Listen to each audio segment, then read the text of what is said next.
माननीय विचारमंचाच्या समोरील आपण सर्व सन्माननीय परिवर्तनाच्या लढ्यात ज्या ज्या महामानवांनी महानायिकांनी योगदान दिलं त्या सर्व महामानवांना महानायिकांना विनम्र अभिवादन करत या शिवसेनेचा वटवृक्ष ज्यांनी वाढवला रुजवला घडवला त्या वंदनीय बाळासाहेबांना अभिवादन करत इथे या मंचावर उपस्थित शिवसेनेचे सन्माननीय नेते विनायक राऊत साहेब, सन्माननीय नेते भास्करदादा जाधव, सन्माननीय विरोधी पक्ष नेते अंबादासजी दानवे, पुण्याचे संपर्क प्रमुख आयुष्मान सचिन भाऊ आहिर,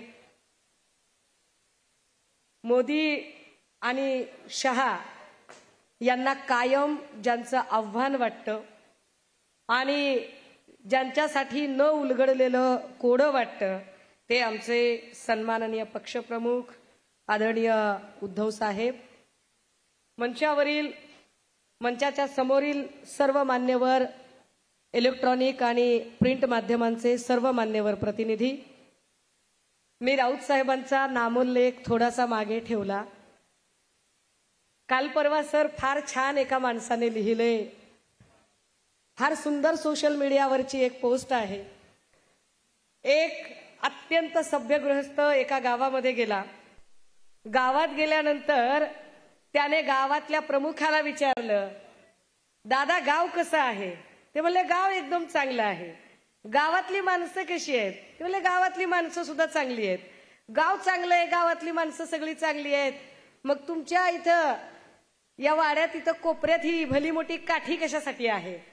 ते म्हणले गाव सगळं चांगलं आहे, माणसं सुद्धा चांगली आहेत, फक्त त्यांनी बिघडू नये, वळण बिघडलं आणि जरा काही त्यांनी इकडे तिकडे पाऊल टाकलं तर त्यांना जागेवर आणायची म्हणून ही काठी आहे. सर, महाराष्ट्राच्या राजकारणामध्ये जरा कोणी चुकला की ठोकला या न्यायाने जी काठी गरजेची आहे ती काठी म्हणजे आमचे सन्माननीय संजय राऊत साहेब आहेत. राजे हो, लोकसभांचा निकाल लागला आणि लोकसभेच्या निकालानंतर जर कुणी काही बोललं नसतं तर नवल. त्यातली त्यात जे स्वतःला गावठी चाणक्य म्हणून घेतात त्या फडणवीस साहेबांनी दोन शब्द अत्यंत त्यांचे लाडके शब्द झालेले आहेत आणि त्या दोन शब्दांना त्यांनी महाराष्ट्राच्या राजकारणात वारंवार उच्चार करायचा प्रयत्न केला. त्यातला एक अर्थमॅटिक आणि दुसरा फेक नरेटिव्ह. यातल्या अर्थमॅटिक शब्दावर जेव्हा जेव्हा फडणवीस साहेब बोलले तेव्हा मला असं वाटलं की फडणवीसांना अर्थमॅटिक मधलं काही ढेकळं कळत नाही. ते वारंवार जेव्हा अर्थमॅटिक असा शब्द उच्चारतात तेव्हा मुळात त्यांना महाराष्ट्रातलं अर्थशास्त्र आणि इथली आर्थिक घडी बसवण्याच्या दृष्टिकोनातनं एकही शब्द कळत नाही. कारण जर त्यांना अर्थमॅटिक कळलं असतं तर त्यांनी लाडकी बहीण योजनेसारखी योजना जी निव्वळ मतांवर डोळा ठेवत आणि मतांच्या साठी म्हणून, म्हणजे अनेक ठिकाणी सोशल मीडियामध्ये सुद्धा आता ट्रेंड चालू आहे की भाजपाला आली मताची कडकी म्हणून आता यांना वाटायला लागली बहीण आपली लाडकी, अशा पद्धतीनं या सगळ्या लोकांनी ही योजना आणली. मला सातत्याने मी अर्थमॅटिकचा काय इथे संबंध लावते त्याचं कारण सांगितलं पाहिजे की महाराष्ट्रामध्ये सातत्याने अंगणवाडी सेविका असतील, आशा वर्कर असतील, हेल्थ सेंटरच्या प्रायमरी हेल्थ सेंटर मधल्या आमच्या सगळ्या परिचारिका बहिणी असतील, विना अनुदानितच्या शिक्षिका असतील, या सगळ्या मायमाऊल्यांचे पगार, ज्यांचा हक्काचा कष्ट केलेला पगार आहे, जो पगार त्या सातत्याने मागतात तो पगार सरकार त्यांना देत नाही. तिथे पगार द्यायला त्यांच्याकडे अजिबात पैसे नाही आहेत. मात्र एका योजनेसाठी मात्र ते पुढे येतात. बरं, जेव्हा ते योजनेसाठी पुढे येतात, खरं तर मी महिला सक्षमीकरणावर अजिबात जास्त वेळ घालवणार नाही कारण माझं काम दानवे दादांनी फार सोपं केलंय आणि त्यांनी बऱ्यापैकी या योजनांची उजळणी केली आहे. पण माया हो, ज्या सगळ्या आमच्या ज्या बहिणी बसलेल्या आहेत, मला एक तुम्ही सांगा, तुमचं वय साधारणतः 40 असेल, 50 असेल, 60 असेल, जे काही असेल ते असेल. तुमच्या भावाचंही वय तुमच्याच बरोबरीने असेल, 25 असेल, 35 असेल, 45 असेल, 65 असेल. माय, तुमचा भाऊ हा तुम्हाला आता अचानक मिळाला का तुम्ही जन्माला तुमच्या जन्मापासून मिळाला? जन्मापासून मिळाला. आता मला असं सांगा की जर शिंदे साहेबांचं वय साधारणतः 60च्या पुढचं वय आहे, तर शिंदे साहेबांना बहिणी या जन्मापासून झालेल्या असतील ना.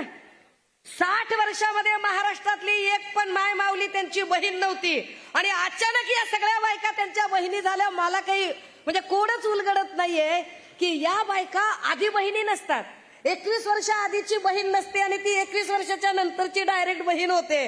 हे कोड काही मला म्हणजे दया कुछ तो गडबड आहे. बरं, या सगळ्या बहिणींमध्ये सुद्धा काही बहिणी लाडक्या आहेत आणि काही बहिणी दोडक्या का बरं आहेत ते कळत नाही. काही बहिणी त्यांच्या प्रचंड लाडक्या आहेत. म्हणजे पूजा खेडकरच्या प्रकरणामध्ये जर UPSC सांगते ऑब्जेक्शन घेते, कॅट ऑब्जेक्शन घेतं, आणि त्याच वेळेला डिपार्टमेंट ऑफ पर्सनल ट्रेनिंग मात्र त्यांना क्लिअरन्स देतं. डिपार्टमेंट ऑफ पर्सनल ट्रेनिंग अखत्यारीत येतो ते मोदीजींच्या, तिथे तिला क्लिअरन्स मिळतो. म्हणजे पूजा खेडकर ही एक लाडकी बहीण होते. इकडे राज्यामध्ये सुद्धा ओबीसीचं अवनत गटाचं प्रमाणपत्र तिला मिळतं, ते शिंदे साहेबांच्या कारकिर्दीत मिळतं. म्हणजे इथे सुद्धा शिंदे साहेबांची लाडकी बहीण पूजा खेडकर असते. पुण्यामधलं आरोग्य प्रमुखाचं जे पद आहे ते पद पुण्यातल्या सगळ्या सेवा ज्येष्ठतेचे नियम डावलून, पुण्यातले जे सगळे सिनियर डॉक्टर्स आहेत जे सरकारी रुग्णालयांमध्ये सेवेत आहेत, त्या सगळ्यांना डावलून डॉक्टर मानसी नावाच्या एका अत्यंत नवागत डॉक्टरला ते पद दिलं जातं. म्हणजे डॉक्टर मानसी ही त्यांच्यासाठी लाडकी बहीण असते. अगदी त्याच वेळेला सातत्यानं महिलांच्या प्रश्नांवर बोलण्यापेक्षा, महिलांवर होणाऱ्या अन्याय अत्याचारांवर बोलण्यापेक्षा लोकांच्या आयुष्यात डोकावणे आणि लोकांचे आयुष्य उद्ध्वस्त करणे असं करणाऱ्या वाघबाई सुद्धा त्यांची लाडकी बहीण असतात. परंतु कोपरखैरनेचं प्रकरण असेल, उरणचं प्रकरण असेल, विरार वसईमध्ये ज्या पद्धतीने भर दिवसा एका माय माऊलीवर सपासप वार झाले, ही माय माऊली असेल, या सगळ्या बहिणी मात्र दोडक्या बहिणी आहेत. या बहिणींकडे अजिबात सरकारला लक्ष द्यायला वेळ नाही. वरुण फडणवीस असं म्हणतात की हे विरोधक जे आहेत ते फेक नरेटिव्ह तयार करतात. कसलं फेक नरेटिव्ह तयार केलं जातंय? फडणवीस साहेब, तुमच्याबद्दल जे जे म्हणून म्हणणं येतंय ते सगळं सत्य आणि सत्य येतं. जे जे म्हणून तुमच्याबद्दल लोक बोलत आहेत ते वास्तव आणि वास्तवच बोलत आहेत. याच पुण्यातल्या एका भाजपच्या अधिवेशनामध्ये फडणवीस साहेब धादांत खोटं बोलत होते, आणि धादांत खोटं बोलताना ते असं म्हणाले की आरक्षणाची कालमर्यादा फक्त आणि फक्त 10 वर्षांची होती, आणि 10 वर्षांची कालमर्यादा असताना ती कालमर्यादा मोदी आणि वाजपेयीजींच्या काळामध्ये वाढवली गेली. दादा हो, माध्यमांच्या समोर जाहीरपणे सांगितलं पाहिजे की फडणवीस साहेब, तुम्ही कॉप्या करून पास झालायत का? तुम्हाला अभ्यास नावाची काही गोष्ट माहित आहे का? स्टेट्स अँड मायनॉरिटीज नावाच्या पुस्तकामध्ये 1930 ला आरक्षणाची मूळ संकल्पना आली, आणि त्यानंतर आरक्षण भारतीय राज्यघटनेमध्ये घेताना त्या आरक्षणाचे 2 प्रकार केले. एक राजकीय आरक्षण आणि दुसरं सामाजिक शैक्षणिक. सामाजिक आणि शैक्षणिक आरक्षणाला कुठलीही मर्यादा नव्हती. कालमर्यादा होती ती फक्त आणि फक्त राजकीय आरक्षणाला. पण फडणवीस साहेब म्हणतात तीच कालमर्यादा मोदी आणि वाजपेयींच्या काळात वाढवली गेली. फडणवीस साहेब, महाराष्ट्रातली जनता धोत्रावर इन करत नाही. महाराष्ट्रातली जनता डोसक्याला गोड तेल लावत नाही. भारतीय राज्यघटना 1950 ला पारित झाली. 50 ला आरक्षणाची संकल्पना आली. 50 पासून 10 वर्ष म्हणजे 1960. 60 ला भाजपचं सरकार केंद्रात होतं का? 60 ला ज्यांनी आरक्षणाची मर्यादा वाढवली ती काँग्रेस होती. त्यानंतर 70 ला सुद्धा तुम्ही सत्तेमध्ये नव्हतात. मोदीजी तर कुठल्या तरी रेल्वे स्टेशनवर चाय पीत विकत असतील. पण तुम्ही आणलं कुठून हे नरेटिव्ह? फडणवीस साहेब, धादांत खोटं बोलत तुम्ही एक एक गोष्ट लोकांच्या गळी उतरवायचा प्रयत्न करता. आता त्यांनी एक नवा मुद्दा काढलाय. म्हणजे लाडक्या बहीण योजनेचं तर ते खोटं नरेटिव्ह करतात. लाडकी बहीण योजना म्हणताना म्हणतायत की आम्ही आमच्या बहिणींना सक्षम करतोय. जर बहिणींना खरंच सक्षम करायचं असेल आणि एवढा संस्कार, संस्कृती, लाडकी बहीण, लाडका भाऊ एवढं सगळं गोंजारत बसायचं असेल तर बहिणींनी उत्तर द्यायचं. बहिणींनो, तुमच्या घरामध्ये लग्न कार्य असेल, मोठा समारंभ असेल, काहीही कार्यक्रम असेल आणि तुम्ही तिथे गेलात आणि तुम्हाला आहेर दिला, भावाने तुम्हाला 1 लाखाची जरी साडी घेतली आणि तुमच्या नवऱ्याला काहीच दिलं नाही, तुमच्या लेकराला पण दिलं नाही, घेता तुम्ही? अरे इथं सगळे दाजी बेरोजगार आहेत, सगळे भाचरे उपाशी तपाशी फिरायला लागलेत, भाच्यांना काही नाही, दाजीला काही नाही, आणि बहिणीला 1500 रुपये द्यायची भाषा करतोय गडी. येड्यात करता होय आम्हाला तुम्ही. जर एवढी बहिणींची काळजी असेल ना फडणवीस साहेब आणि शिंदे साहेब, एवढीच बहिणीची तुम्हाला काळजी असेल तर महाराष्ट्रातले अवैध असणारे ड्रग्जचे सगळे कारभार, ज्यामुळे बहिणींचे नवरे आणि बहिणींची लेकरं ही उघड्यावर पडतायत, रस्त्यावर येत आहेत, उद्ध्वस्त होत आहेत, तर पहिल्यांदा सगळे दारूचे धंदे बंद करा, जुगार भटक्याचे धंदे बंद करा, मग बहिणींची काळजी असल्यासारखं सांगा. आणि राहिला प्रश्न फेक नरेटिव्हचा, काय काय काय बोलतात. तडीपार फॅन क्लबचे अध्यक्ष अमित शहाजी, संत तुकोबारायांनी सांगितलंय, अरे म्हणता कारे येते पेराल ते उगवते. जर तुम्ही पेरणी करत असाल तर उगवण करून पीक कापायची जबाबदारी आमची आहे, आम्ही ती फार इमाने इतबारे पार पाडू. हे तडीपार फॅन क्लबचे अध्यक्ष इथं येऊन आम्हाला शहाणपण सांगतात. आम्ही वारंवार सांगतोय की शाह साहेब आणि मोदीजी, आम्हाला कायदा नक्की शिकवावा, आम्हाला कायदा नक्की शिकवावा, पण आम्हाला कायदा कुणी शिकवावा? आम्हाला कायदा डॉक्टर बाबासाहेब आंबेडकरांनी शिकवावा. आम्हाला कायदा गोधरा हत्याकांडातल्या तडीपार गुंडांनी शिकवू नये. आम्हाला कायदा अशा लोकांनी शिकवू नये ज्यांच्या कपड्यावर जस्टिस लोयाच्या रक्ताचे डाग आहेत. अशा लोकांनी आम्हाला कायदा शिकवायची गरज नाही. राहिला प्रश्न आजचा सचिन वाझेचा, काय म्हणजे चाइल्डिश प्रकार आहे. बरोबर महाराष्ट्राचं राजकारण रसातळाला नेणारे फडणवीस सातत्याने गेल्या 15 दिवसापासून जेव्हा अनिल देशमुखजी पत्रकार परिषदा घेतात, बरोबर त्याच वेळेमध्ये सचिन वाझे एकदम लेटर बॉम्ब टाकतो. कसा काय? सन्माननीय संजय राऊत साहेबांवर कारवाई झाली, अनिल देशमुख साहेबांवर कारवाई झाली, नवाब मलिकजींवर कारवाई झाली. मलिक, राऊत, देशमुख तिघांनाही कधीही न्यायालयाकडे नेताना, रुग्णालयात तपासणीसाठी नेताना एकदाही माध्यमांशी बोलण्याचा कुठलाही स्कोप नव्हता. तो स्कोप नेमका सचिन वाझेला कसा काय मिळू शकतो? मिळतो. एवढे दिवस काय झोपी गेला होता का सचिन वाझे? ते त्याला आजच आठवतं नेमकं. तिसरी गोष्ट, जेव्हा वाझे हे सगळं बोलायला लागतो तेव्हा तो सांगतोय की मी फडणवीस साहेबांना पत्र लिहिलंय. हु इज फडणवीस? फडणवीसांना पत्र लिहिण्याचा संबंधच काय येतो जर फडणवीस स्वतः संशयाच्या भोवऱ्यात आहेत. फडणवीसांवर सातत्याने सगळीकडून हल्ले आणि आरोप होत आहेत. जर पत्रच लिहायचं असेल तर इथली न्यायसंस्थेशी संबंधित प्राधिकृत संस्था, सीबीआय सारखी संस्था असेल आणि त्यांना पत्र लिहिलं तर आम्ही समजू शकतो. फडणवीस काय सीबीआयचे डायरेक्टर आहेत का? येड्यात कुणाला करता? फडणवीस साहेब महिला सक्षमीकरणावर जेव्हा आम्हाला बोलायला सांगितलं, खरं तर आम्हाला तुमच्यावर म्हणजे काय, आता जाऊ दे, माझ्याकडे वेळ कमी आहे, परंतु तुम्ही महिलांना तर सक्षम करत नाही, महाराष्ट्राला सक्षम करत नाही, पण ज्या पद्धतीने डेली सोपच्या मालिका असतात ना, ज्या डेली सोपच्या मालिकांमध्ये महिला व्यायाम असतात, खलनायिका असतात, अशा काही खलनायिका तुम्ही भाजपच्या माध्यमातून पेरता आणि दुसऱ्यांची आयुष्य उद्ध्वस्त करता. तेव्हा फडणवीसांना हे सगळ्यात सांगितलं गेलं पाहिजे की साहेब अभी आपका टाइम ओव्हर हो गया है, बिलकुल ओव्हर हो गया है. ही निवडणूक आम्ही ताकदीनं लढणार आहोत, जिंकणार आहोत आणि आमच्या सगळ्या माय मावल्या 1500 रुपये जरी त्यांनी दिले तर काही उपकार केला नाही. बापाच्या प्रॉपर्टीत आपला बरोबरीचा वाटा असतो आहे आणि महाराष्ट्र आमच्या बापाचा आहे, फडणवीसांचा नाही.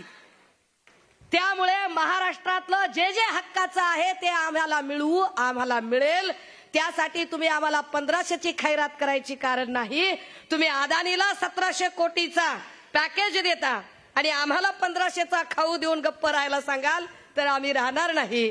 पण या निमित्ताने या अधिवेशनामध्ये खरं तर क्षमा मागून, राऊत साहेबांची, भास्करदादांची, पक्षप्रमुखांची क्षमा मागून आम्हाला प्रामाणिकपणे सांगावंसं वाटतं की सर, आमच्या काही जागा ज्या आहेत आता तरी किमान या वेळेला प्रेमापोटी जाऊ नयेत. त्या जागा आम्हाला आणि आम्हालाच मिळायला हव्यात. उदाहरणार्थ, आम्हाला पुण्यातली हडपसरची जागा असेल, वडगाव शेरीची जागा असेल,